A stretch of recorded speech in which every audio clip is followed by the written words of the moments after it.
ನಂಜರಾಯಪಟ್ಟಣ ಗ್ರಾಮ ಪಂಚಾಯಿತಿ ಕಚೇರಿ ಮೇಲ್ಭಾಗದಲ್ಲಿ 10 ಲಕ್ಷ ರೂಪಾಯಿ ವೆಚ್ಚದಲ್ಲಿ ನೂತನವಾಗಿ ನಿರ್ಮಿಸಿರುವ ಸಭಾಂಗಣದ ಉದ್ಘಾಟನೆ ಕಾರ್ಯಕ್ರಮ ನಡೆಯಿತು. ಗ್ರಾಮ ಪಂಚಾಯತ್ ಅಧ್ಯಕ್ಷ ಸಿಎಲ್ ವಿಶ್ವ ನೂತನ ಸಭಾಂಗಣಕ್ಕೆ ಪೂಜೆಯನ್ನು ಸಲ್ಲಿಸಿ ಉದ್ಘಾಟಿಸಿದರು. ನಂತರ ಮಾತನಾಡಿದವರು, ಗ್ರಾಮ ಪಂಚಾಯಿತಿ ಗ್ರಾಮದ ದೇವಾಲಯವಿದ್ದಂತೆ ಗ್ರಾಮದ ಸರ್ವತೋಮುಖ ಅಭಿವೃದ್ಧಿಗೆ ಪಂಚಾಯಿತಿ ಜನಪ್ರತಿನಿಧಿಗಳು ಪ್ರಾಮಾಣಿಕ ಸೇವೆಯನ್ನು ಸಲ್ಲಿಸ್ತಾ ಇದ್ದಾರೆಂದರು.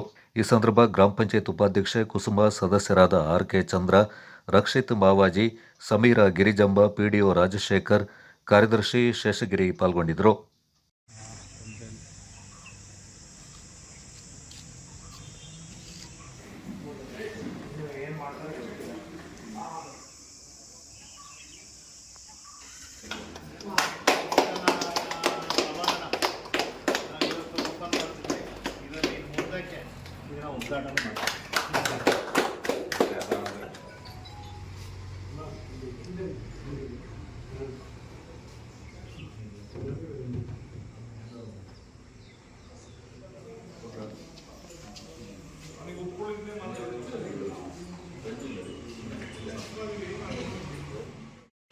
ಸಾಲಿನ ಪಂಚಾಯಿತಿಯ ಆಡಳಿತ ಮಂಡಳಿ ವತಿಯಿಂದ ನೂತನವಾಗಿ ನಾವೊಂದು ಸಭಾಂಗಣ, ನಮಗೆ ಇಲ್ಲಿನ ಬಹುದಿನದ ಆಸೆ ಅಂತ ಹೇಳ್ಬೋದು.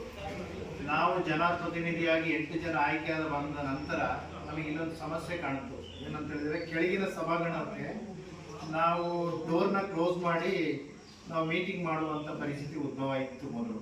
ಆ ಒಂದು ಕಂಪ್ಲೇಂಟ್ ಪಬ್ಲಿಕ್ ಬಂದ ಮೇರೆಗೆ ಇವತ್ತಿನ ಒಂದು ನಮ್ಮ ಆಡಳಿತ ಮಂಡಳಿ ವತಿಯಿಂದ ಪಂಚಾಯತ್ ಉಪಾಧ್ಯಕ್ಷರು, ಪಿಡಿಒ ಅವರು, ಗ್ರಾಮ ಪಂಚಾಯತ್ ಸದಸ್ಯರಾದ ಮಾಜಿ ರಕ್ಷಿತ್ ಅವರು, ಹಿರಿಯರು ಆರ್.ಕೆ. ಚಂದ್ರ ಅವರು, ಗಿರಿಜಮ್ಮರವರು, ಮತ್ತು ಮಾಜಿ ಉಪಾಧ್ಯಕ್ಷರು ಸಮೀರ್ ಅವರು, ಎಲ್ಲ ಸಿಬ್ಬಂದಿಗಳು ಮತ್ತು ಎಲ್ಲ ಜನಪ್ರತಿನಿಧಿಗಳು ಎಲ್ಲ ಸಮ್ಮುಖದಲ್ಲಿ ನಾವು ಇವತ್ತೊಂದು ಲೋಕಾರ್ಪಣೆ ಮಾಡಿದ್ವಿ.